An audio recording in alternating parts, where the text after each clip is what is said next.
T-minus 3, 2, 1,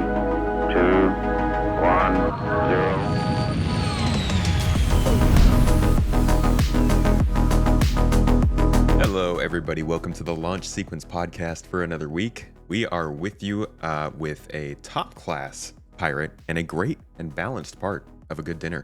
My friend Space Cutlet has joined us today for a conversation surrounding Star Citizen exploits and essentially a free money exploit that CIG hasn't fixed that you reported. How long ago was that? That was 13th of January when we first discovered it. So it's I been started. Yeah. Yeah. And you just released a video about it, right? Just yesterday. Yeah. Okay. So for everybody who's joining, today we're going to be talking about this exploit, but overall we're going to be talking about CIG's effort to make Star Citizen a game, to include content, to improve stability, but also to get those kinds of back-end pieces that everybody expects, like a working economy, the ability to work with other players, and things like that. So decided to bring your boy on because there's also, I think, a couple other things you've talked about in the past I want to touch on here today. But ultimately, I think a lot of people are looking at CIG's plans for Star Citizen this year, and they're thinking content and stability, great, but how close does this actually get to a game? Yeah. So thank you so much for joining me today. How are you doing? My pleasure, man. I'm doing all right. As I said, struggling with life as always, but it's nice to see, in general, CIG at least making a promise. So that gives a little bit of hope and, Yeah. to see something change in next year. Yeah, and part of today's conversation will be a little bit of a reflection on how much you believe that change is coming and sort of Oh, yeah. how seriously you're taking what they're saying. Everybody's got Yeah. opinions on that. True. So CIG is going to start focusing on getting us to a game, something less than alpha and more like an early access. But they have some problems that they need to consider. This exploit that you found is one of those things. Generally, missions we're noticing that they're releasing this year, the narrative missions are good but not great. They don't tell the story how people necessarily want. And they kind of are locking people into things they're not really expecting. So there's like the little things under the surface that I think are going to be fun to talk about today. But before we get really into it, you want to explain to all the folks kind of what you do for content and why this is a topic that you wanted to bring up? It's really hard to explain what I do for content because for the past some time I stopped understanding what I do actually. Like I definitely started up my content creator. I don't want to call it career, but whatever. My content creator DAO. As a pirate, it was. I've been always into that stuff before even piracy was any kind of thing. I would be back in 2 point, God know whatever. I would be trying to stop people, like inspect their ships, get out some interactions. Actually, back in the day, VoIP worked so much better Oh, compared to currently. Yeah. Good times. And I remember old times you had the ship VoIP, global VoIP. So you would have every time you would sit in a pilot seat, you would have your proximity VoIP increased to like 5 or 10 kilometers. So if there would be someone flying and you would be flying near them, if you would start shouting in the mic, you don't they would hear you. You wouldn't need to be there like 50 meters from their cockpit, right? Mhm. So I did a lot of that stuff, and then 3 point whatever came in with basic, basic trading and stuff, and then 3.4 with Jump Town, and somewhere around those lines I started streaming. And it was always heavily based with interacting players. It was either friendly interactions like VoIPing, whatever, helping something, someone with something, covering them, or it would be obviously piracy, where I would try. Back in the day, you couldn't take their cargo, so it was mostly extortion. you would find people like trading on Jumpdown and all that, and Okay. you would try to EMP them, stop them, talk to them, get money from them, etc. Question. When Yeah. when when you were playing like that back then, was the Yep. reaction to that kind of stuff different from how it is now?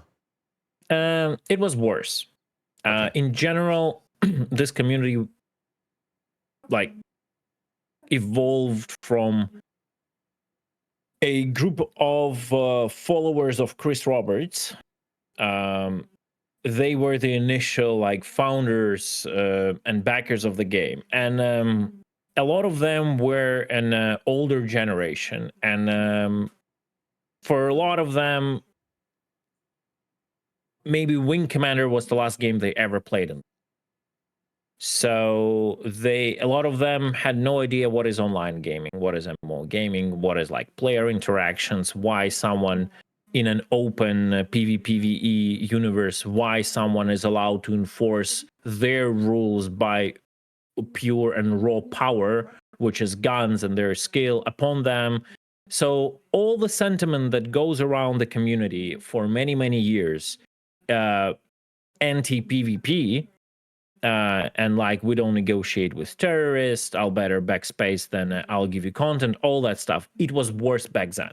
Unless you would find some people who are just would be simply amazed by the ingenuity or some stuff you would come up with as a pirate, and they were like, wow, is this possible? Like, I never knew that was a thing. Wow, you can shut down my ship with an EMP. Like, wow, the small boxes drop when you explode someone's ship. You know, how do you stop people from warping? Those were like the unique guys that would be really amazed by that gameplay. But in general, it was a lot of negativity, a lot of Mhm. death threats, a lot of like Jeez. wishes for me and my entire family, like to burn down in a car crash multiple times. Yeah, I don't know if that can go on Yikes. YouTube, but yeah, you cut that out in case it's too graphic in description. Yeah, so a lot of that stuff. Like, That's and the it's interesting easier thing now. well, the interesting thing about that is that like it's by design, right? It's not like you're It's by breaking the design. rules. Yeah, exactly. They cannot. People cannot comprehend that. It's a very narrow-visioned approach. They see the way they hear only what they want to hear, and nothing else matters. It's the standard practice in. Go ahead. We I'm still lost your here. Sorry. camera. Yeah, my camera is Okay. it's part of our It, current it setup. okay. It's the completely standard thing in a lot of games, but it's highlighted especially well is the wrong way, but in a bad way, in this community, because a lot of the core community doesn't come from actual gamers. They think they're gamers, but they're not, right? And I'm not talking about like Call of Duty 14-year-olds like lobbies, right? I'm talking about in general like gaming culture in, Yeah. in in a good way, right? So, and that's the problem. Well, and over the years, slowly this community gets like injections of Realism. newer blood right, who don't really care about who Chris Roberts is, who do not really care what he promised, or or what were the expectations of the Wing Commander fans. They just like want to play a game, and the more those people come in, the better it would be for the project. Well, when you hear people complaining about those attacks, whether it was back then or now, do you Mhm. find that people are generally mad that they are being attacked? Like, is it so much that, oh, I'm gonna lose my stuff, this really makes me mad, or does it seem like it's almost more of an ego thing? Like people It's just ego. don't want to be on that side It of the is interaction. it is 20% of value, uh 60% of ego, and another 20% of the fact that they're being gangbanged by a content creator, and they will probably end up on media and like this sentiment, a lot of this like usual sentiment, especially on Reddit, like F streamers, F YouTubers, we hate them. So that's, I would ratio that around the, like, there's definitely scenarios where someone was like did not clever things and they would invest like their entire money into one like cargo run, and then it's more about the money than the ego. But in a lot of cases you could see that by the amount of backspace. Like if a person cares about his money, they would like try to negotiate, they would try to get out of this scenario, at least like losing like half, not everything. They would cooperate or something. People just like, oh, I'm getting pirated, backspace. So that definitely means it's an ego thing where they don't want to be someone else's content. And they're playing this game for years and they're not trying to learn how to not be. They just, every time they just get mad and go complain. That's, I think ego is a major part, at least currently with the current game. I hope that Star Citizen builds the systems in that allow people to navigate all of this more effectively, because there's greatness down there, buried underneath, but we still just don't have the ability to interact well enough. I'm sure when you're pirating people, there's probably plenty of times when you can't even talk to them, so it's hard to tell them. Currently, it's extremely bad. Currently, the even with the fact that they fixed the initial server mashing issue, where so you basically web services are separated from the server, right? They have their own like logic, so they were still tuned to the non-server mesh system. So the major bug was that they couldn't have more than 100 players in one room, basically connected to one service. And that was limited by the old amount of players on the server. And so they fixed that. But even with fixing that, the service is extremely unreliable. You have to always do this reconnects to the global voice chat, right? Back and forth. You have to like your input might stop working. You have to go and switch back and forth your input and options. And both parties have to do that. Like what stability, what proper like interaction can we talk about if that is happening? Like I cannot, with my waving my gun in front of the guy's like head, explain to him that he has to go into options and press 69 buttons and then in his mobiGlas so I can talk to him. It's easier to shoot him in the head, and that's take his. Dude, I was trying to pirate somebody the other day, and we never shot them. We were just trying to like type in the global chat, do everything we could to be not violent. For everybody listening who's probably like, oh my god, Space Tomato's a pirate. I was trying to show people how piracy works. I was joined by Voidy Dude, and we went out and we tried to find you were doing with Voidy. Nice. Yeah. Nice, and like we boarded a ship. We were planning on not killing or injuring anybody. We just wanted to take some of their cargo, but they wouldn't talk to us. Instead, they just sprinted through the ship, got into the pilot seat, and tried to self-destruct. And we're like, we don't want to die. We don't want you to die. We don't want you to lose your ship. He had a friend who was in another ship right next to us. I thought it would be a really cool chance for us to take some cargo. They go over to the ship. We like maybe fight it out or something, but it all falls apart because the game isn't gaming. And I guess that's kind of part of today's topic, is like one of the things they need to get figured out for this year to actually feel like a game to players, like they're talking about, is VoIP. I think that's one of the you know what? A little bit of derailing, but we'll get right back to it. One of the, maybe it's not even derailing. Because I visited the first time in my life I visited CitizenCon, the last one, and I think the most exciting topic for me was the social part, when they showed the rework of social mechanics in the game in future, where that's kind of a sleeper. That panel, because I think that thing will actually enable so mm, so many possibilities for group gameplay that if you take a lot of stuff that were showed on CitizenCon, that thing itself will enable more than a lot of other stuff that's been showcased that was like the prime stuff that you want to look at CitizenCon. Like how you could gather up, how you could communicate, how you could set friendlies and hostiles. That is so important for a open like sandbox PvPvE game. It's Yeah. like it had always to be in the core of the game, and it wasn't there. And that is one of the huge reasons why this never feels like an open world MMO game, because you just never you cannot never orient yourself like what you're doing, with whom you're doing, and why you're doing it.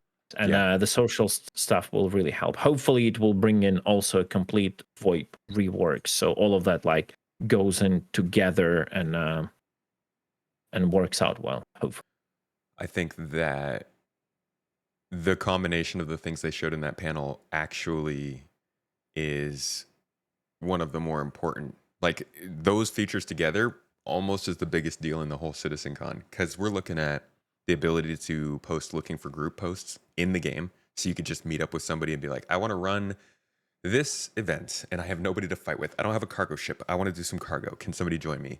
Not having to go to like Discord or Spectrum or yeah, something for that would be amazing. They're talking about beacons so we can give other players missions so they yeah. can be assigned to go haul something or mine something for us. They're talking about, like you said, block lists, personal calls, different lists of friends. Like it's a crazy feature drop.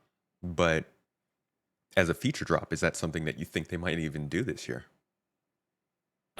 With this new pledge from Chris Roberts about 2025 being a quality of life year, I honestly don't know what to expect. So they might go this route of it's a quality of life year, so we're gonna fix things and we're never gonna deliver anything that we showed us like CitizenCon, because everyone want us to like stabilize the game. Hmm. Will they do that? That's a whole other question. Like, that may be just an excuse to just do nothing and like I don't know, Just kick do back. more, do just give all resources to Squadron 42 and do nothing, pretend that they're fixing bugs and then deliver no features. That's the whole other meme and question. But with this like pivot point where they came out clean, if you can say so, or at least they wanted to look like it in a marketing perspective, and like where Jared was giving out green light to basically shit on the company for like 3 hours straight, saying how bad they are. Like, you understand, right? These things in a control freak environment where like certain people in the company want to control everything, right? Very verticalized company, right? A Hmm. very verticalized company. In such a company, you cannot go out on a live show and say those things unless every possible sentence and every possible bad word you say about the company is signed by like 5 people, including Chris Roberts, or you'll get fired. Basically, you cannot. So all of that like marketing move of, oh, we are so bad, we are sorry, like we finally hear now what you've been saying to us for the past 5 years, right? It's all programmed, obvious. Yeah. So is this an excuse to deliver less and assign more to Squadron? Or will we get actual will we see the fruits of this pledge by the company? I don't know. It's we are what? We are in February, so it's basically they've used 10% of 2025, and obviously the first months, as usual in CAG, is a lot of planning. So we would never really see any results in the first, like in January, February. Yeah. I think starting with late spring, probably late spring, we would start to get some sort of understanding what that even means. Yeah. What they promised, like we would see some first deliveries of that quality of life. Because I personally don't know what quality of life means when CAG talks about, right? Mhm. I mean, is it quality of life of the shareholders of the company, maybe? It's like with another sale, you know? Quality of I don't more know. dollars. Like for me, quality of life, for example, would be finally getting a quantum interdiction, quantum dampening button on a cutlass after like 5 or 7 years of begging on my knees with the tears in my eyes to actually make a keybind for it. For me, it would be quality of life. But what is quality of life actually like when CAG looks at the project from their perspective, right? What that means for them, that's a good question. I don't know. That goes towards playability too, and content. There's a whole bunch of dependent on what your definition of these words is to try and Exactly. predict Yeah. what's going to happen this year. Yeah. I agree with you though. I think it's going to still be a few months before we understand what this year really means. Um, I will say this based on the messaging they've had. I like that it is not just something that's coming from Chris or from one person. It does feel like everybody in the company, whether it's something that is being forced from the top down, or if everybody just kind of 100%. is on the same mindset, 100%. they're all much more aligned on the communication than they usually are when it comes to the way that they shift when they're doing things like this. What I can say, people closer to the community, to like live builds. I'm talking about like what I always forget. What's the name for that team? Live experience team. I like Mm. I because I communicate quite a lot with them.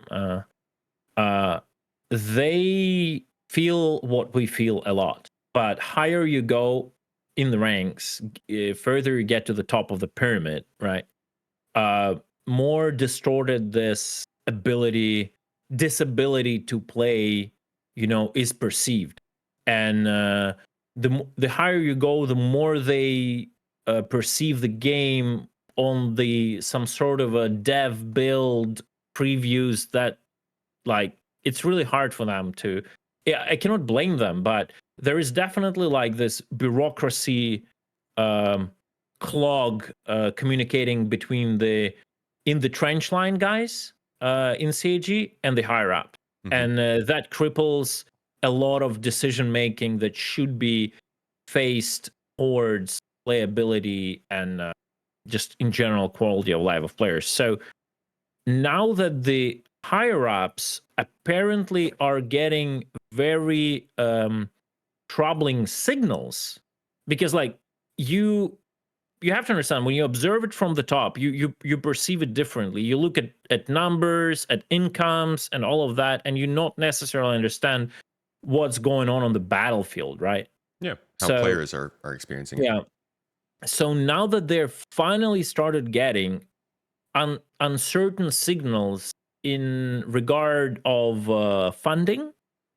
We all, I think, discussed that and know like the last year went a little bit lower than the previous year, right? So that's like a little sign for them something is wrong. Um, then the they're getting very small amount of new players compared to other years, and that's like that should be very troubling, I right? think that's the biggest metric to look at. Yeah, But and it then we makes heard, yeah, go ahead. I was just gonna say it makes sense because well, I mean the game doesn't run well. Yeah. Yeah. Like the overall sentiment in the community is very negative, right? So it's I can theoretically force myself playing the game. It's my job, right? It's my job, but a lot of people don't. Right. Like they'll just play something different, right? And And it's also a question like, does CIG really care if someone plays the game or not? The main thing is they have to buy the ship. Yeah. So After they bought the ship, they either buy more or they just wait. yeah. And them playing the game just puts the load on the server. So and they have to pay more for the servers. So I guess they didn't care. Maybe they care now. But anyway, I think all of those like financial markers, they started to worry them. And the in the trenches guys were for a long time in this like, we need this kind of fix, we need this and that. But now it starts to get up to the like higher up positions, and now they start to sync up together. They have like more symbiosis in, hopefully, like in the company of what has to be achieved for it to feel more like a game. It's just my speculation. I want So to I might ask be you. completely wrong. I want to ask you something based on that you just made me kind of think of during that time, and I want to preface this to everybody who's listening to say I have not put any thought into this. This is something that just kind of popped into my head because of what Space Cutlet's been saying. So conspiracy, maybe not true. Oh yeah, love Definitely conspiracies. Let's go. just my take. The disconnect between in communication is something that I think has been called out a ton of times. I know we on the Inforunners have had multiple episodes dedicated to that. I know Astropub has talked about it. Obviously, it's a pretty common criticism that we can tell that there are communication breakdowns. But you characterize it as being between the higher ups and the lower people. Not to call you guys lower, but one of the people who started out fairly low, I think maybe kind of mid-management level on the FPS team, is now essentially running the development of Star Citizen. That is Rich Tyrer. He started, I think, in 2018 or 2019, just working on like the FPS team.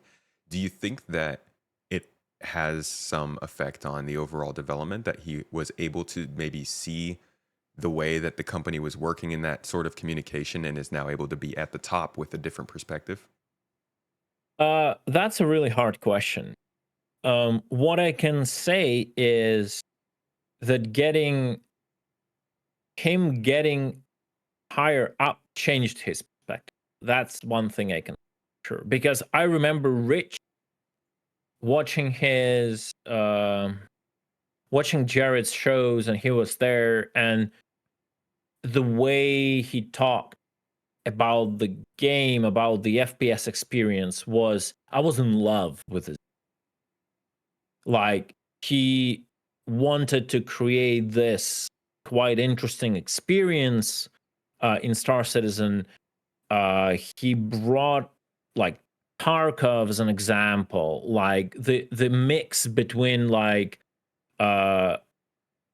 realism, but not like Arma 3 kind of realism, more of a like Tarkov realism, the good like gunplay and like the medical system. And he was talking and bringing example, the consequences, the movement of the characters. Yeah. And the higher he went on the corporate ladder, the more I started hearing from him empty corporate like speech and talks, which are just I stopped like seeing this passion in his eyes, like a gamer passion, because he for me back then looked like a complete gamer. I was like, finally, yeah, like there is a dude who knows what he's talking about, and like we're gonna get something cool. And the more time passed, and he went up and up and up, and I hear from him more empty corporate talk about the project in general, but nothing in specifics. It means that he's just now the oversight guy, and uh, will whatever he promised ever be fulfilled? I don't know, because now like we see a lot of Zach Priest around FPS. I don't know his exact position, but he's definitely um, some sort of systems. lead, right? He's some Yeah, sort of he's a lead there. systems designer. And yeah, now we can see we're from what Rich described back in the day, which was super exciting. Now we see a total shift to uh Call of Duty Battlefield like gameplay, which is personally, I don't want to use the word disgusting. I don't like it, right? I don't Disappointing. like it. Disappointing in the, that's a good word. Disappointing in the scope of Star Citizen. Hmm. That's what I think. And it's not about like, there was a lot of like this fuss about the power slide from the previous CitizenCon, the one before, Yeah. right? Yeah. Like everyone, oh, we're getting Apex Legends, now. And it's not like about the power slide. Like even like in reality of Star Citizen mixing in some Tarkov, you can still do a power slide if it's implemented correctly. Yeah. If it's implemented like realistically, where it's just like a move to duck into cover, not like Yeah. overall, not to power slide down Not the hill sliding for like 20 half a feet. kilometer, right? Yeah. You can do that stuff immersive, and it looks like. So when I say realistic, I don't mean a simulator. I mean like it feels right. Mhm. It's Yeah. just like it feels like It clicks. animations are good. It feels right. It feels punishing if you do it wrong, etc., etc., etc. So it's not only about the power slide. It's just like a lot of things. Power slide, this like wall hack scanners, uh sniper glints, the way the guns feel like, don't get me wrong, I think the FPS experience definitely improved from what it was a few years ago, like when Zach added like a lot of stuff in general, like how the guns feel, etc., etc., etc. But I just don't think it's going the right direction. Because the thing is, you will never do a Call of Duty or Battlefield in Star Citizen, because if people want to play Call of Duty or Battlefield, they go and play Call of Duty or Battlefield. They don't go Star Citizen. In a game where there are like, before you even get into action, you have to spend like 2 hours where See, the but server I yeah, go kind of ahead. I kind of disagree with that though, because I think part of what Star Citizen does is it gives people the ability to pursue those things that they play those other games for, but in an environment that we can't get in those other games. But does it though? Well, yeah. I mean, there's no other game that I can EVA out of one ship, shoot somebody, EVA into their ship, and then take it. Yeah, There might that's be. true. There No, no, might no. be. This is Star Citizen's selling point. This is 100% true. What I'm saying is they're trying to mimic like specific things from those games, Hmm. like I'm getting a little bit technical here, like Okay. how the guns feel, how the recoil feel, and I just feel it doesn't connect with Star Citizen. They should like find their own place and look into more like games that, again, realism is the wrong word, but It's the just got its pace, own feel. I get what you mean. yeah, the pace has to be different. Don't try to like, because when I shoot like the guns in Star Citizen right now, I don't know, it just feels like Call of Duty from Wish.com. Hmm. So That's the problem. would you say that like ship combat feels the same? Ship combat is hard Maybe I topic. shouldn't ask that It's one. yeah, like it's hard for me like to talk about ship combat because I'm not a real combat pilot. Like I just don't want to get laughed at saying like certain things um without proving myself as a subject matter expert. Like I I mean, definitely know the theory, but because I am lacking the hours in like Arena Commander, I just never input hours into that. I feel this current stage of the game is just useless. Like I think if I start talking right now about ship combat, um it will create a lot of unnecessary controversy around around my takes that are not based on real PvP or you uh, know I experience. I do everybody's Yeah, go ahead. Go ahead. Everybody's got an opinion and an experience. Like a real Yeah. PvPer can't explain how good the combat model is to pick up because they don't have that experience. Like Yeah. everybody's got their own perspective. I do have a very strong perspective on how I would do the space Okay. flight and combat. And it's I don't know. If I start going into it, it's going to be another 2 hours. That's the Well, problem, right? I mean, you say that the FPS combat feel is going the wrong way. Would you say Yeah. that the same is happening with ship combat? I think that master modes definitely opened an opportunity for less skilled players to participate in PvP on a casual basis, which is good. But I think the bad part, like the other side of the coin, is it crippled the higher skill cap players a lot and they lost interest. And I think that the game has to find its place somewhere in the middle.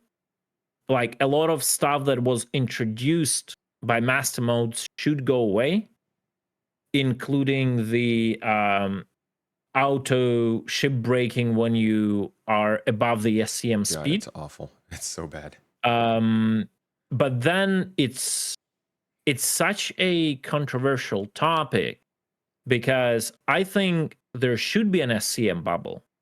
And I think there should be a maximum speed bubble. And that should be defined by your ability to accelerate.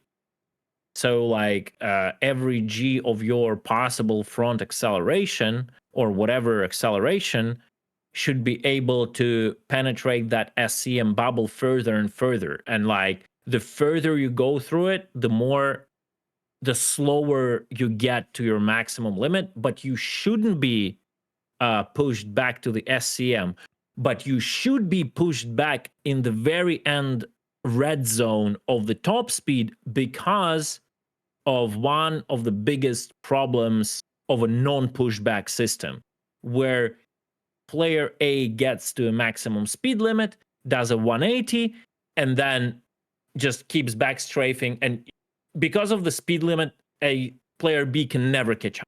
Yeah. Right. They're like, I have a hybrid system in my head.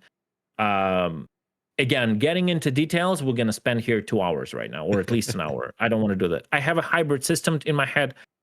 I've pushed it to Yogi. I know that we're definitely like, I mean, it's not any private information. It's like open information. We're not done with master modes. They've officially openly said that like nav mode is going away, right, in future. So all of that thing is getting still rethink, still rebalanced. So I did my part into trying to push my idea, or at least present my idea to Yogi. Will he find something interesting in it? I don't know. Time will tell. I Do you will still refine it and send him more stuff, like, because I keep thinking about it constantly. We'll like sit with the guys sometimes and we could discuss for like literally sit in Discord and do nothing else but just theory craft what would be the good flight model for us, like why this sucks and how could we see it. And we could do it like for 2 hours. We sit there and talk. And then you know what? in a week, we would sit and talk again just because out of curiosity for no reason. And then we accumulate that. I will keep that in mind because I am personally, while I enjoy learning about the development and hearing the ins and outs of it, I'm not a combat person. I don't have a lot of insight on that. But if I do end up, I mean, at some point, maybe we can have a sit down with Yogi Sure. and see if there's something else to talk about there. Yeah. So overall, I'm really intrigued by what you were saying about the FPS fighting and how it feels like they're moving away from their own style. And I'm wondering if you feel like the overall game is doing that. Is there positive to the way that they're shifting, or does it feel like they're just kind of the game itself is losing a lot of that unique feel that you were looking for? I don't know I don't think that they know what their selling point. Like, I think all these years they were looking for description in their heads. What is the integrity of Star Citizen? And they still cannot find it. Like, we cannot see the core in the game. We see a lot of core tech being developed over the past years. That's true. But I don't see any like core gameplay. Like, what is the selling point? What, like, yeah, the vast world, no loading screens. I understand that's like the environment and the tech. Hmm. But if you strip it down to what players can do, there is there is like, come on, Yeah, there's bring not much. boxes. It's like Beam Citizen, Box Citizen, and Bunker Citizen. So do you disagree then with the idea that if the game that was running right now ran well, it'd be a good game? It would be a good game if you remove all the bugs, if you remove all the exploits, right? Hmm. So imagine Star Citizen with its current content, but perfect. It just worked, Yeah. right? Oh, So good if stuff. you would have that game right now, it would be a very good game for a new player. They would be extremely, especially imagine it would have no issues with performance. Like the minimum FPS a new guy would get would be like 60 or above, depending on his Oh, rig, get the right? out of here. Jesus. Oh my But no, God. but that's what we were talking about, right? The Yeah, the yeah. Right. unrealistic It scenario, right? works, yes. So yeah, and then the new guy comes in and he's like spawns in a city in Lorville, and like, wow, you know. And then it goes, and the NPC actually talk to you, like, and there is like at least one NPC that gives you missions, and his animation, like mouth animation, doesn't break up, and his eyeballs don't fall out of his head, and it Yikes, all man. works. You meeting some rough NPCs. That would hook people pretty hard. But and the honeymoon would be much longer than it is right now. But if you're talking about a person like me, I would say if Star Citizen tomorrow patch into that Star Citizen that we just described, and then everything wipe, I think the entertainment would last for a person like me for like maybe a few months, and it will eventually start like dying out slowly. It's this like 4.0 when it released. Um, Actually, I think it was point 1 or maybe preview. We're like going contested zones, and like people are there, like the stations are filled with people. You Yeah. see parties, 5 people, 10 people, like it's crazy. And you go in, and I had like one of the best like firefights in contested zone in my entire Star Citizen history. It was so good. The problem, you know what the problem is? I had one such firefight since the release of 4.0 preview. It's just been emptier. It just dies out. There is if Star Citizen is released right now with the content it has no content. Yeah, but a The lot of that less death is because of performance. no, there is that's actually the trick. The better performance will be, and less bugs there will be, less time people will spend fighting with a bug. More That is time true. people Thank will God. spend playing the game, and the content will run out like this. That's true. Yeah. The content will run out. And that's, I And think, there is no, sorry to interrupt. And the like CAG tries to give us content, and they fail to realize one huge fact.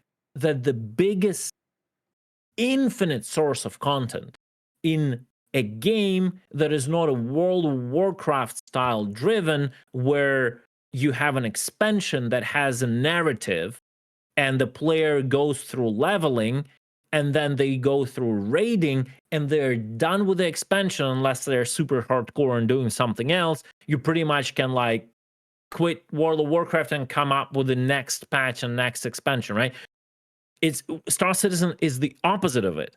So when you're doing an open world PvPvE sandbox MMO game, the main content is not the missions you try to feed to players. The main content is interaction between the players. Either that's like unfriendly interactions or friendly interaction, cooperation or opposition.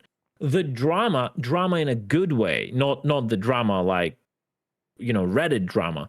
I'm more talking about like relations between the players. The drama that evolves out of it is the content, like the friendships that are made, the enemies that are made, how people connect with each other, how they create orgs, how they create alliances, how they fight over this or that.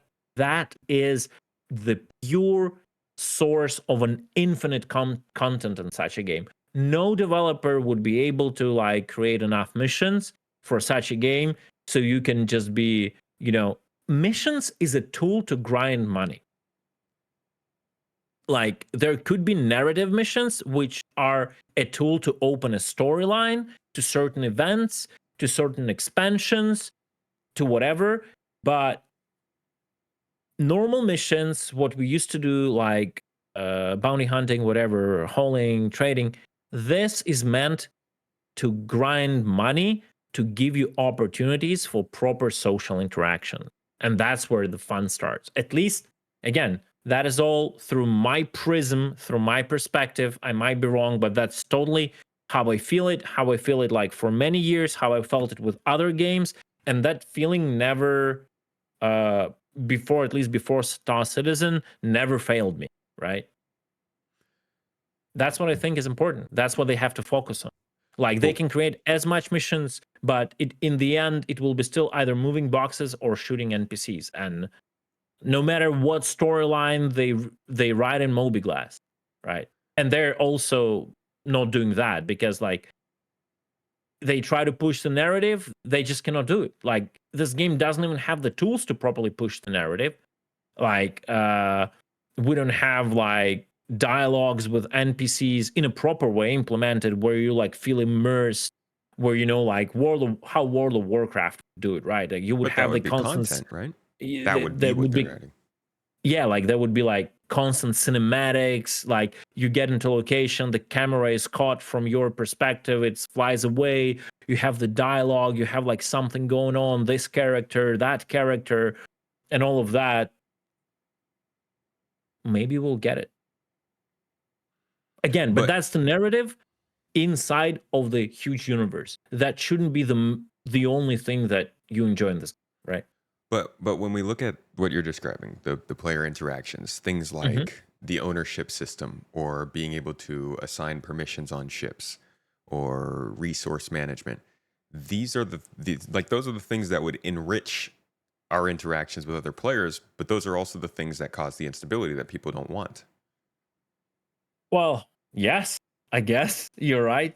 I just cannot argue with that. Of And course, that's it I has to feel be like done in a way it's stable. Yeah, for sure. and that's kind of the difficult position they're in is like they're going to do all of this, and I think Benoit even acknowledged this. They're going to do this sort of, we're going to focus on committing to the content we can create with the features we have right now, and then when they get to Yep. that point, even if they do get to that point, like you said, people are going to play, and then within a few months they're going to be like, hey, there's supposed to be more to this game, Yeah. and that's And going then to, you have to start adding stuff. yeah. Exactly. So they've I got do still this think weird balance. that stabilizing the current state is a top priority.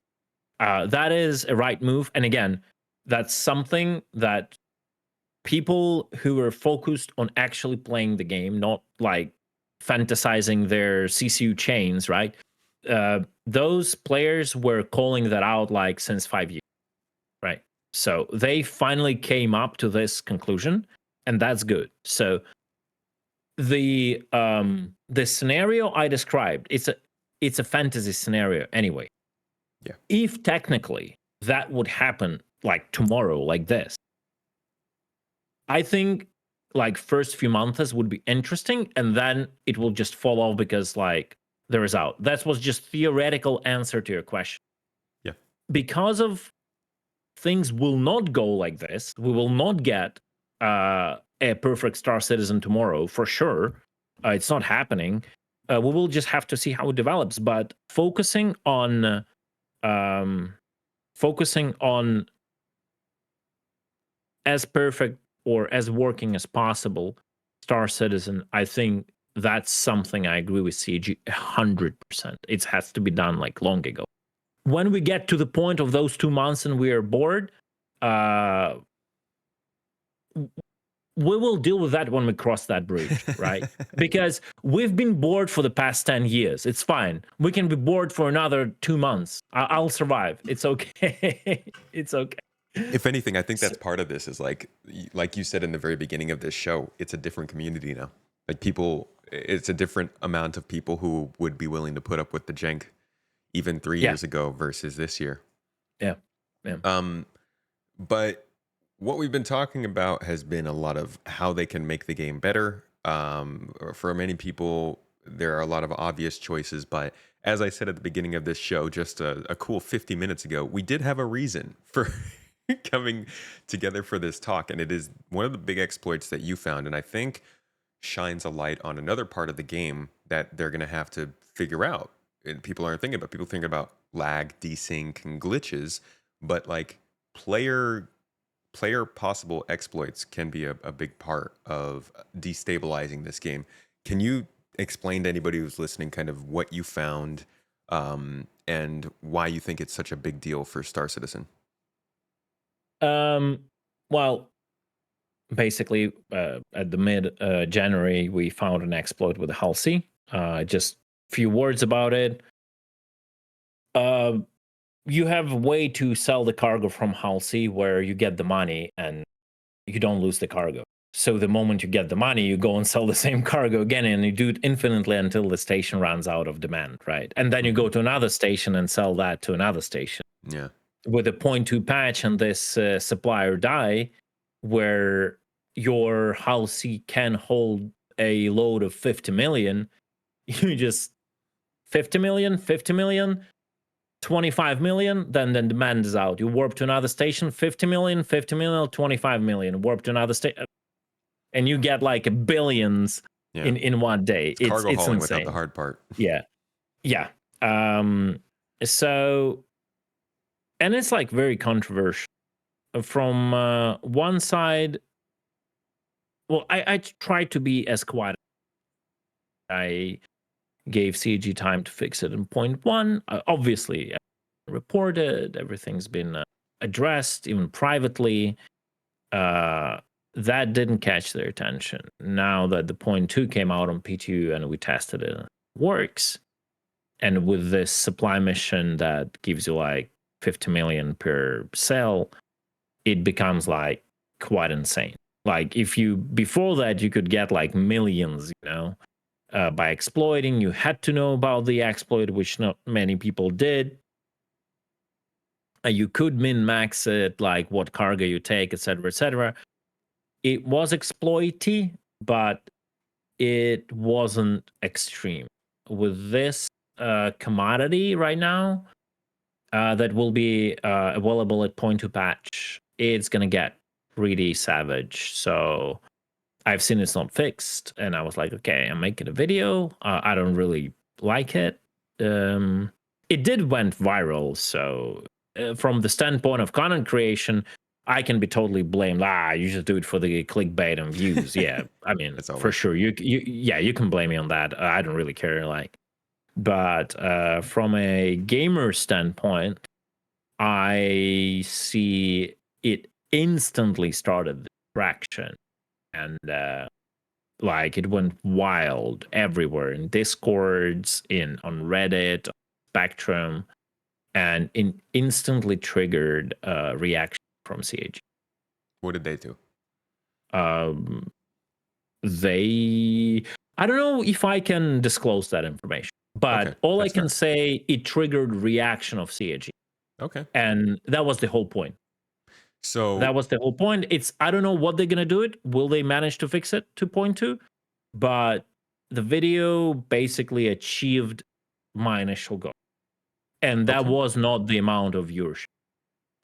So this is a problem that existed and people were using to get ahead, right? Which is going to hurt the economy, but it just generally What wasn't. economy? I'm s- Yeah, Nick. it was generally not posted about. It wasn't acknowledged in patch notes or anything like that yeah. up until now. I don't know if it's acknowledged in patch notes right now. I don't think we've seen a single patch since the video, but it's I mean, before definitely your acknowledged. video, it was Yeah, never. yeah. So here's the thing: CG never acknowledges in patch notes any exploits. So when because they don't want to, They don't want people to use them. Yeah. they don't want to tell you known issues. You can dupe a UAC, Can break the that never- whole game. Yeah. yeah. So they never do it. It's when it's fixed, they would go and say like fix this and this exploit, and just state the fact that some exploit was fixed. So that's normal. I just they were aware of the thing. I just think they never gave it a proper priority. Yeah. Now that everyone sees how bad it is, I saw certain steps from CAG to deal with this matter, and hopefully it's going to be fixed. That's kind of how it always is, though. Is like these exploits just kind of exist until they become too much of a problem, and people will reach out and be like, "Hey, signal boost this because CIG might listen." And I don't want to encourage the idea that if we make enough noise about something, it'll get done, because that can snowball pretty quickly. But this was an effective approach, it sounds like. But the problem is, you don't want to like encourage it, but by CAG's decision making, that's what encourages it. Yeah. And That's the problem. And I know, like, it again, it's not about the guys that are in the trenches. It's about those above them or above them who set the priorities, who give out those joker cards or whatever they're called, right? right. Yeah. To deal with something, right? Yeah, I Like would. on an like extremely high priority level. Like this has to be fixed yesterday, go Yeah. like that. Is this the Yeah. kind of thing that you think should have gotten that, like, straight away? If Or it was because my it was so game, if I would be the decision maker, if it would be my game, the moment I would heard about it, I would just like stop everything, fix it. Doesn't matter, nothing matters, just fix it. Like this shit has to be dealt with.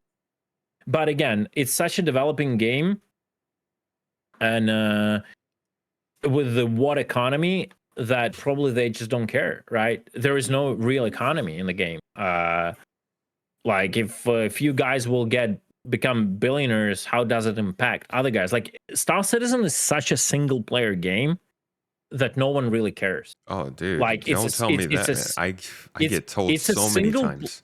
it's a single player MMO. That's the problem. You have to go through so much effort to make it actually a multiplayer game for yourself, to interact with people, and usually those interactions do not benefit you as a player. It So just benefits you as content, do you as not feel like experience. they are forcing multiplayer gameplay then? No. Yeah. I think that's one of the most common comments I got last year. Is that like Like CIG is where forcing like multiplayer? look at the ships they're selling. They sold Paladin. Everyone's like, yeah, such a great ship.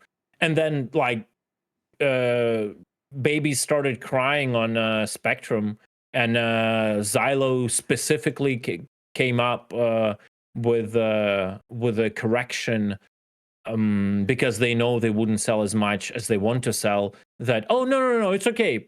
Pilot can fire all the guns besides the turret. It's all good, guys. Don't worry. It can be a single player ship almost, with maybe two-man ship with the huge turret. You don't need like they created this super cool form factor, this super cool cockpit for a paladin, where like there are two guys and there are like two guys below them. Those two guys below them, those seats will be empty 24/7. No one will bother putting two people there to control the side guns. If the pilot can control them, they would better bring another paladin for more firepower. Like they're selling like Super Hornet now, upgrade, Super Hornet with an upgrade. Super Hornet is just a power creep. Heartseeker is in general a weird thing. They don't even know how to enforce players to do this. They are To so do what? tied to do like multi-crew, like Oh, do something together. They're so tied, this handcuffs of single solo player Bob Enjoyer that is willing to pay a lot of money just so they fulfill all his fantasies and he doesn't need to communicate with anyone else. Is this sentiment is so hard. They're afraid to step away from it, probably because of the financial reasons. Like if it would be me and I would be doing the Super Hornet, I would make the Super Hornet turret more powerful. Not only add missiles, but let's say instead of two size threes as it has plus missiles, I would make it four size twos, not as powerful as Hurricane, right? But a quad. But then I would enforce it to be used only from co-pilots, and you cannot use it as a player. And it would be like a middle ground between a Hurricane and just a medium fighter, right? And like there has to be more of that. And I don't know. I don't know if they're going multiplayer. Like I think they're trying to look like they're going multiplayer, but there are very little uh actual steps to see that they're doing that. Like what are the real proofs that they're actually going multiplayer? I don't see that. I think Like the maybe you can correct me. Maybe you can like point me into something, and I'll be like, oh right, I'm wrong.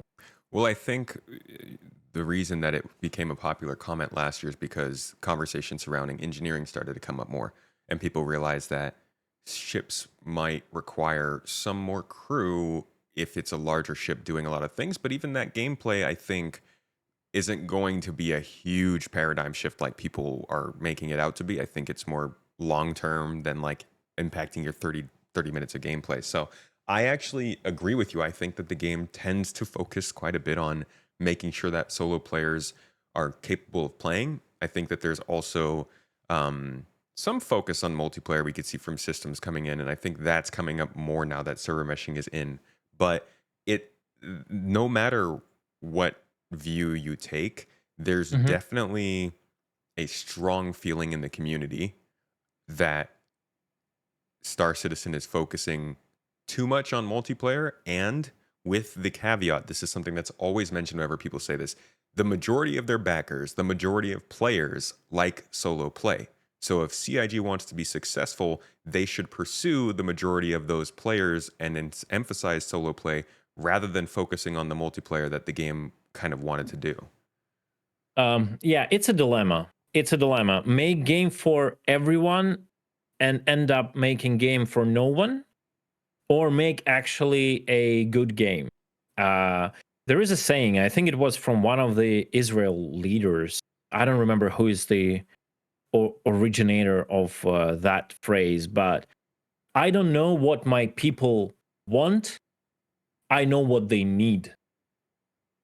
So sometimes Yikes. what community thinks they want is a very big delusion, because they just think they want it. And in reality, when they get it, it's gonna get very stale and boring, or just not interesting. Sometimes community doesn't know what they really need to make it fun. So yeah, that might sound a bit rough, but there is also, you have to take into account that uh, that you always hear usually the minority. Those people who don't like something, they would be more vocal than the players who We're actively are enjoying it fun, and not talking are about it. actively enjoying. Yes, and Yeah. just not talking about it. So the guys who are crying about the multiplayer, right, issues are the players who are afraid the game will become not suitable for them, while everyone else just enjoys, if they can enjoy the game in the current state in general, try to enjoy the game the way it is. I think there is very little shift to multiplayer. I think there should be more shift. I think it's definitely should be balanced. I'm not saying that single player gameplay should be extinct. In no way. That will destroy the game. That Yeah. will destroy the game. Yeah. What I'm pointing out, you shouldn't bend over to every possible single player request and make everything available to everyone. Because, as I said, the game for everyone is the game for no one. What's the motivation then to do anything together? You know, Yeah. where's the sense of achievement of a group play? The game should be balanced in a way. Remember that like insane insane community outrage when the mining changed, and like, oh, now I cannot do anything in my prospector, now everything Oh, should be yeah. done only in a mole. Yeah. Like, Yeah. what the hell are you talking about? You can take your prospector and you can go and drill the rocks and get this literally the same gameplay. It's just the players in a mole, technically, theoretically, back then would be rewarded with a multiplier of combining effort.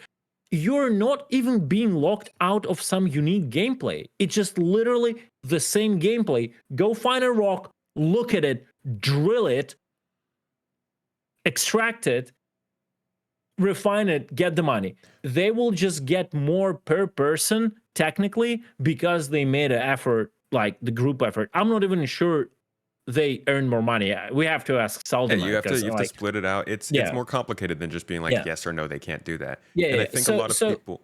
Oh, go ahead. yeah, yeah. Go ahead, go ahead, go ahead.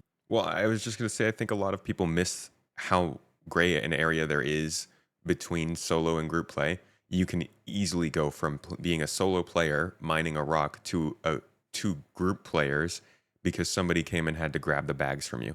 It's not like that means that you have to be a part of an org and in a Discord and playing at a certain time and doing all the specific stuff. It might just be that you messaged someone in group chat and they came to help you out. That's group play. And it's that easy to slip into that kind of play, and we don't even have base building or crafting yet, or VoIP, or the ability to assign missions. Yeah, it's not hard. It's just the fear of interacting with other players. It's Yeah. like infinite excuses. Oh, I don't have time for. You don't need time to do the group play. You just play the way you play solo, but you play with like one friend. Find yourself a freaking one friend, in this game. Like, try. Granted, It's not that hard. right now It's it not that does hard. take a There are little so longer. many communities. There are so many people. Like orgs are recruiting. It's you just go. It doesn't have to be like a giga dedicated org. Yeah. Like, you just find a random org and you join the community and you try playing with them. And if you don't like it, you go to try another org. It's Yes. simple as That's a that, huge right? thing, dude. We run an It's org here, and like we try to tell people they can do what they want. If they don't like it, I think people find it's a much bigger deal than it is to leave a group or to say goodbye or something like that, or to take a step back or something.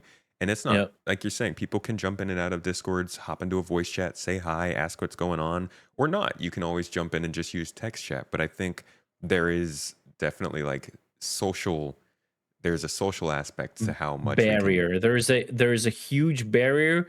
And again, that comes back to where this community originated. This game community originated from a bunch of fans of Chris Roberts majority of whom never actually knew what like real online gaming is.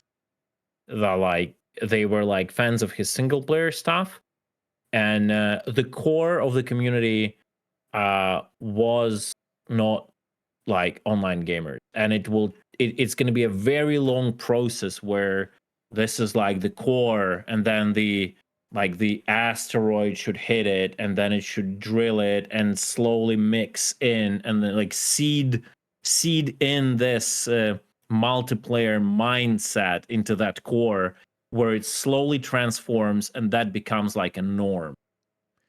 I Also, we don't have tools, as you said, for that. Like, Yeah. uh, those tools make multiplayer gaming easier, like the automatic looking for groups and all of Yeah. that. Yeah. It's questionable because, like, for example, knowing World of Warcraft from the vanilla and then following it through the expansions, I think the fun part was vanilla when you didn't have any looking for groups automated mechanics. You had to like type and find people, but then it was more complicated for a lot of, and that's why it was a little bit more like it required more dedication. But I Yeah. think in Star Citizen, man, in Star Citizen we don't even have a proper chat. What am I talking about? There is no chat to find a group. Forget it. Yeah, Yeah. just give We're us not the even close. tools to find. Just give us the tools to do those groups, and I think it will just launch up this multiplayer mindset when people, yeah, there would be problems, there would be dramas, like people will get scammed, people will get into groups and then they will work and then they will get shot in the head instead of getting paid. Yeah. All of that will happen. All of that is like part of the fun and multiplayer like experience, but that social aspect will launch up, boost this feeling of this is multiplayer. We also kind of have to be part of that. Like us as players, and I 100%. think you, especially as a pirate, we gotta kind of have like be the people who are coming up across other folks and hailing them before shooting or talking to them and getting them to use their voice chat instead of just like not interacting. It's in the community's hands to push this 100%. philosophy in the To game as to well. push this, yeah, like philosophy is the good word, to push this mentality. Yeah. Yeah, the mindset. Yeah. Unfortunately, unfortunately, if there was a way you could earn like 100 million in 5 minutes using VoIP because it was exploited, I could make a video so they fix VoIP, but that's impossible to make 100 million unless you just run around the station and scream in VoIP, give me 100 million, but that probably won't work. So that's the thing. It's such a low priority for them. And there is no way, like people been begging that to rework the VoIP system. Like they overcomplicated it. They tied the VoIP system to camera rendering. They tied the VoIP system to FOIP system. It's like apparently that's the reason. Like it's a very big mess because like how it has to contact the bigger service that pushes you video data and like render to textual, and it's all part of it. If VoIP probably was taken more like an ready to use solution provided by someone, which probably it still is, but because it intervened with a lot of other systems, Yeah. I think that's why it bugs out a lot. Like it had to be like very simple at the initial step of creation, and it was, and it worked, and then it became more complicated and it started like falling apart. And Yeah. I just gave up. What you said, we have to be the people. I try to call people from time to time, but I don't think I've ever successfully contacted a person I was trying to hit since 4.0 preview. It's just not working. Like you hear Yeah. VoIP It's work from time to time.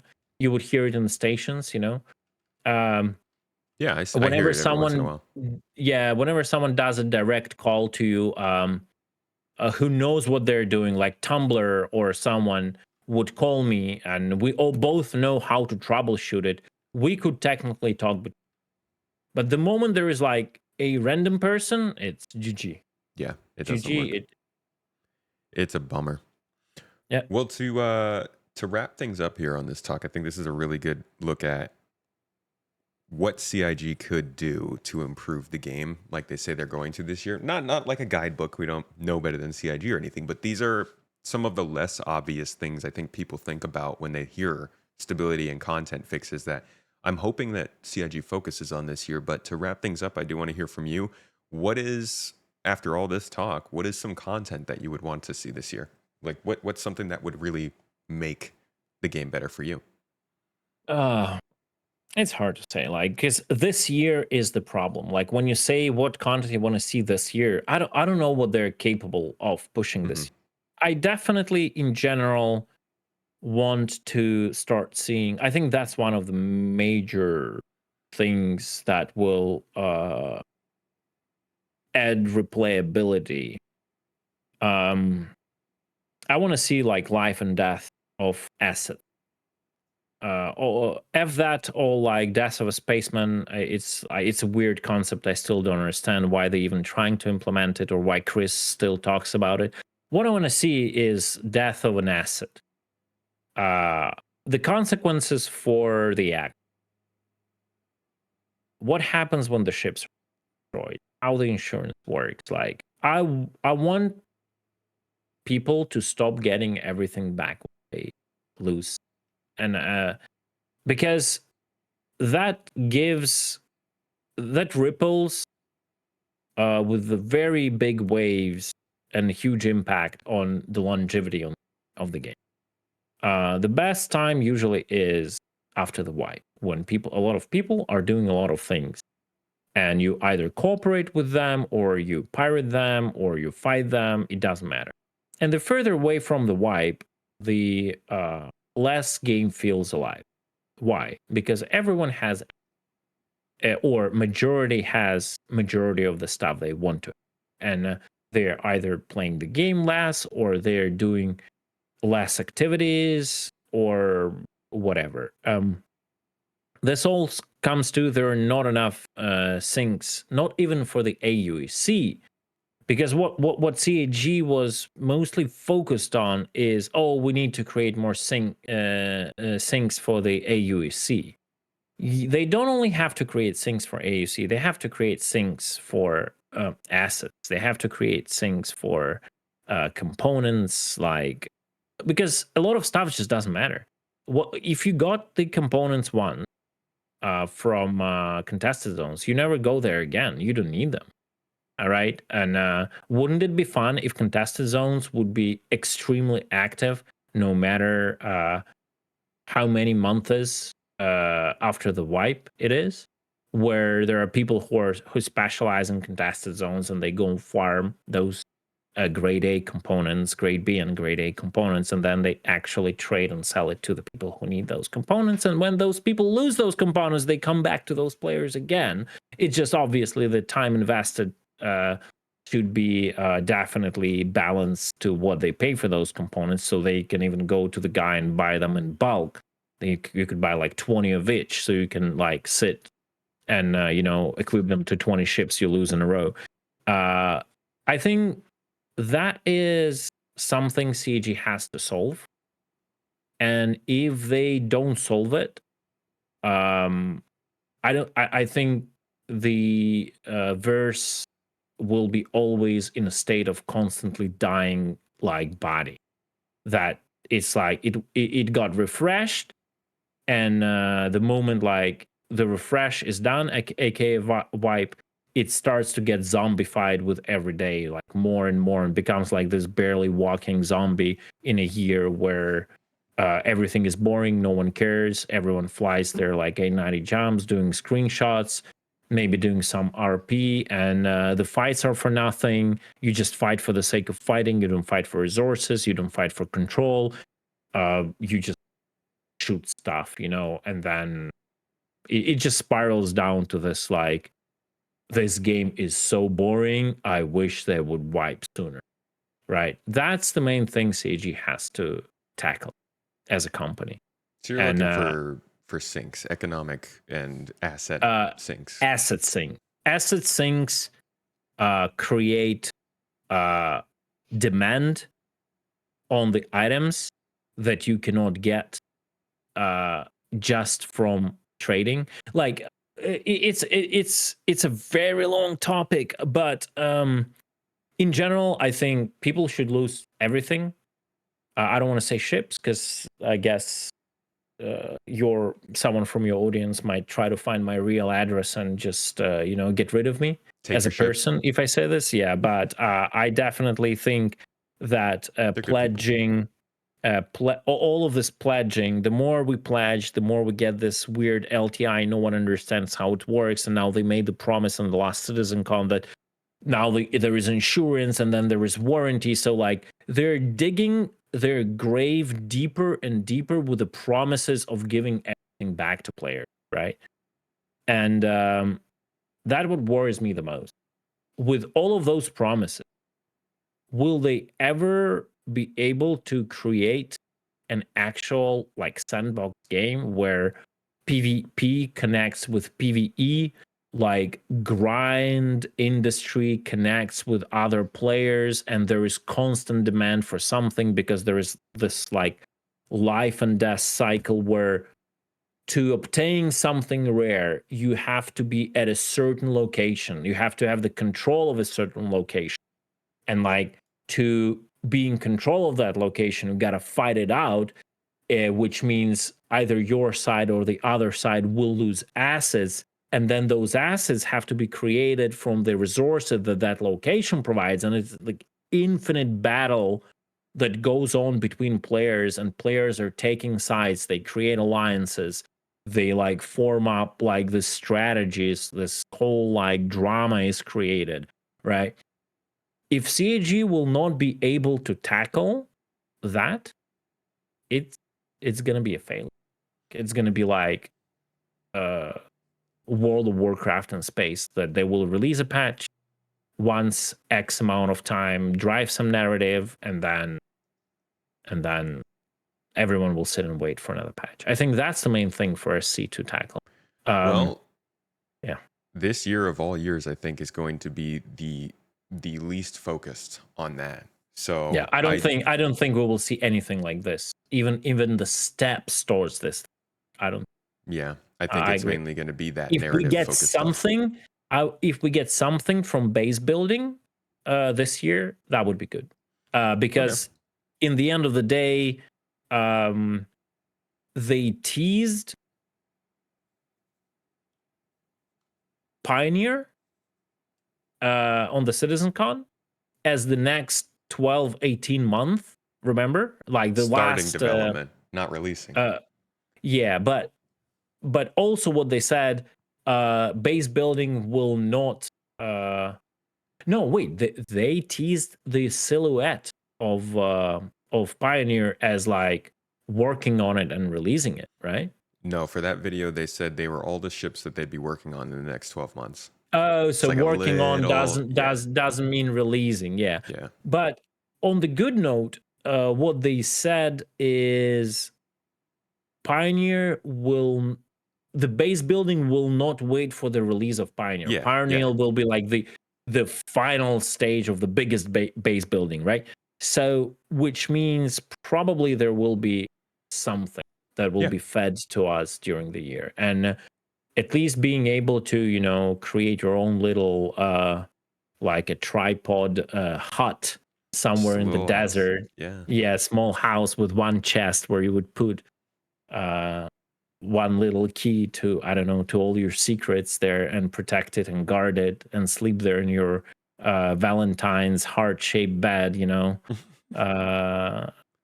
at least that would be not bad. Like if we will get to some sort of base building and conflict around those bases to take stuff from people or to defend your bases, I think that would be a huge player-driven content generation, where basically CG would do what they have to do.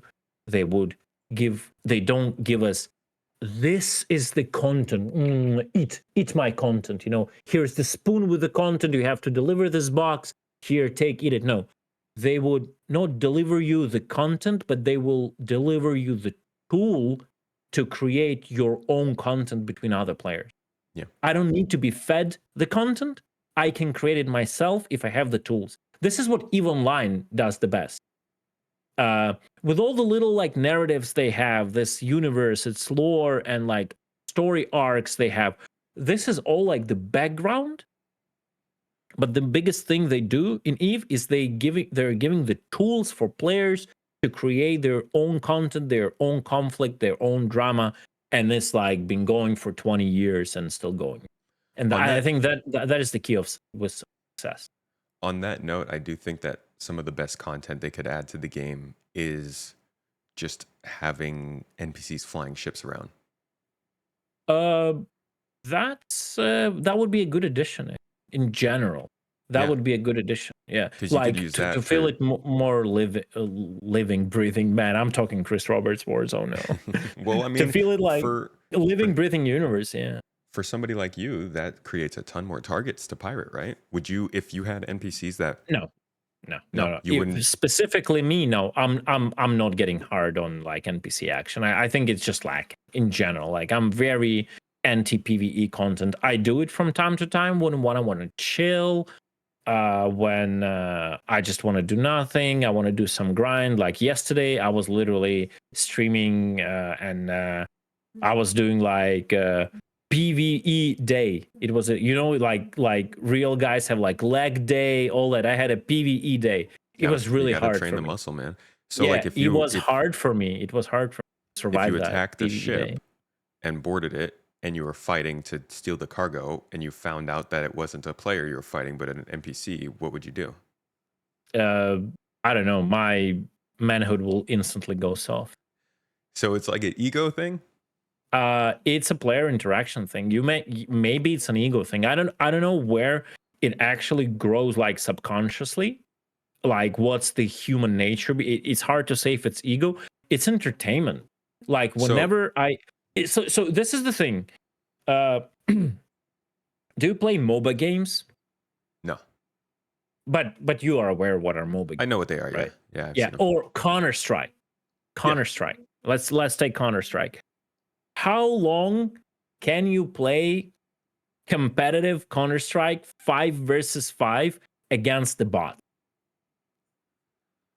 Dude, don't ask me that. I'm easily entertained. I played so much Probably, Halo Flood mode.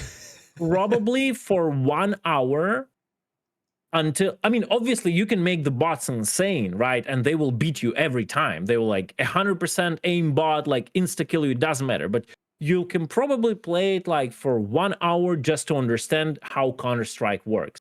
Where you need to plant the bomb, where you have to do this, and then what's your position. But people play Counter-Strike for decades. It's not because the PvE content is interesting. It's because always the opposition is another human being. The result is always different. It's, there is another soul behind it, and you're competing with that soul. Who will win the encounter? You apply strategies to win the encounter, and it's about like any game, right? But do you think that you could have an argument with say, I don't know, let's jump 10 years from now, ChatGPT. Yeah. Do you think you could have an argument with it and understand if it was a person you were having an argument with or a computer? No, I don't think I will even. I don't think I will even will understand today. You don't need to jump 10 years. Like if you would like tell ChatGPT to talk to me in a chat and lie to me to pretend to be a human being, I will never understand. That's Fair. true. That's a very valid argument. If CAG will manage to lie to me in a way that I will never understand, who am I attacking? And there will be not a single tool to understand it, to figure out, are you attacking a human being or a bot? Well, then they probably did a successful job of creating a single player MMO for me where I actually get tricked and think that I'm playing a multiplayer game. It's a reason it's called multiplayer. It's not multi-NPC game. It's a multiplayer game. I want to get interactions with other players. I want to get like against their strong sides and the weak sides, and I want to have a feeling I'm not fighting against the AI, right? But it's all relative, of course. I mean, there are a lot of multiplayer games where you don't play against other players; you play with them, right? You can yeah, still have cooperative I was multiplayer. just playing Helldiver for sure, Yeah. and I really like it. My point isn't so much that maybe they'll trick you. It's more so that if you're getting that same level of variety and challenge and unpredictability from computers, what's the difference? That there Is is it the another act of human being. affecting somebody's emotions on the other Yes, side? I think it's the fact of affecting someone. Yes, on But the other then side, it's not. then we It's not go a code on the other side. Yeah. But then we go back to that original conversation we had, which was about how people will immediately quit or they won't take the time to receive that kind of gameplay um, because for them, it is an ego thing. They quit out because they don't want to give somebody the satisfaction of getting that experience. You're But will they attacking them. quit? But will they quit Well, though? they might not, but that They might is, get they might get mad, and next day they will ambush me, and then I'll get mad, but I'll still return to the game. yeah, I'm just saying that the way that we move towards that goes through this territory of some people want to play a game specifically to affect other people. Some Yes. people want to play the game specifically to avoid being affected by other people. Mhm. And CIG has to find some sort of middle ground that allows folks who are obsessed with robbing and murdering to be able to coexist with people who don't Hi, want that's that. me. Yeah. And so they need to find a way to separate those people effectively still. Very very simple. Risk and reward. Yeah. Different star systems. It's the question that doesn't really need answering. It's been answered by other online projects for decades. It's nothing new. You create systems with insane protection where people uh, can completely, or at least let's say to 99% avoid getting PvP'd, because any attempt of PvP, unless it's a insane like suicide mission or whatever, where you lose like so much assets by the fact that you attacked someone, and that's going back to an asset loss. Until people will start losing assets in the PvP act of aggression towards another player, until they start losing assets and money and they can run out of it, they will keep doing it in any security system. Even like if it means like ramming the ships constantly with their alt accounts, right? So that's the whole other thing about losing assets and why it's important. But that's a matter of. So don't get me wrong. My desire to do piracy on other players does not equal that I want to go in a noob system and start like killing auroras, right? Because in the first place, I'm not interested in attacking a low value targets. It's just not worth my time.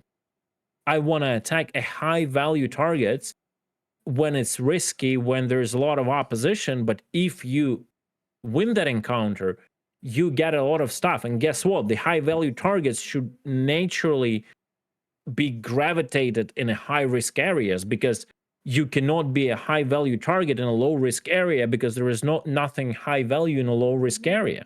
So people who just want to enjoy the game, do a lot of like RP, just chill with their friends, they can stay in a low risk areas where there's a lot of security, but that won't provide them, let's say when they're mining, it won't provide them unobtainium that another player will pay like 10 million for one SCU, because it is a freaking unobtainium, right? And Mhm. he needs that to create a tier 69 super hornet Nice. I don't know, giga destroyer, right?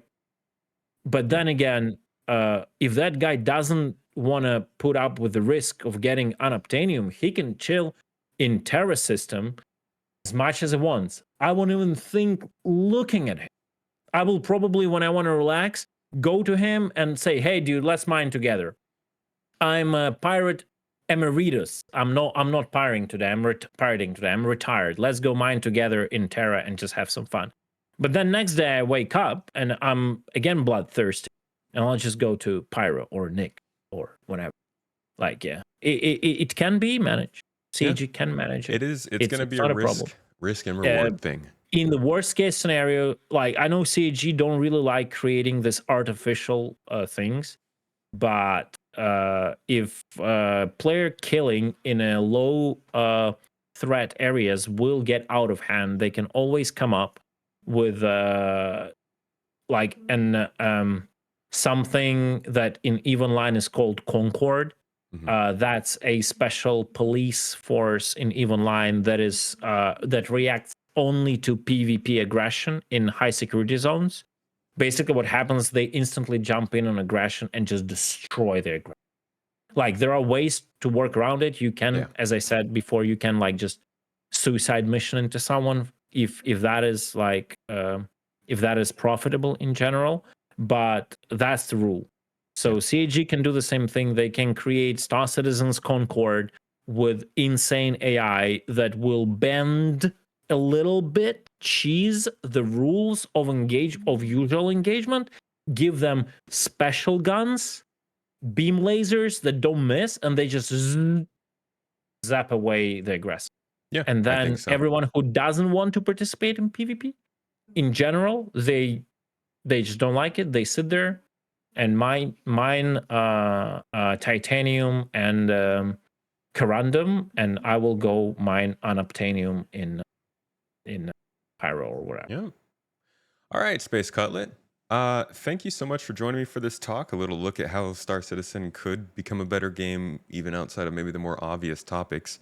Before we wrap things up, you want to give folks one more chance to hear about where they can find the rest of your content, more of your opinions, and your own pirating or your PvE days? Yeah, it's pretty simple. Space Cutlet on Twitch. Space Cutlet on YouTube, right? No believe so. underscore. Yeah. Space Cutlet on YouTube. Space underscore Cutlet on Twitter. Though my Twitter activity is very limited. Yeah, I got a video on that exploit. Just posted it yesterday. You can watch that. You can watch me streaming. What am I streaming currently? PvE stuff. Yeah, grinding Headhunter rap. But no, yeah, I do a lot of piracy and science in general, guys. So if you ever want to tune in and ask some questions about how this or that works, I will probably be able to answer that. So feel free to do that. Cool. Yeah. Awesome. Yeah, guys, go give him a sorry, that's my camera. Go give him a follow. Check out his own content, folks. This man is a monster. You kept doing your content over the last 3 years. I don't want to hear it, man. What this guy has gone through. I won't say it here, but I appreciate you coming on the show. Bless you for continuing to give content to the Star Citizen community. And my heart out to you and your family. Thank you so much for joining me. Thank you, dude. I appreciate it, and it was nice to be here, and I appreciate the opportunity to be here. So yeah, you as well. And thank you everybody for listening. As always, we'll be back next week with another talk. I am in the middle of a move. Me and Mrs. Tomato are about to move to a new house, so I'm going to get off here. We're going to do some packing, and you guys will never see this show in this room again. So thank you everybody who has joined us during this period of our lives. Looking forward to seeing you all on next week's episode. Catch you later.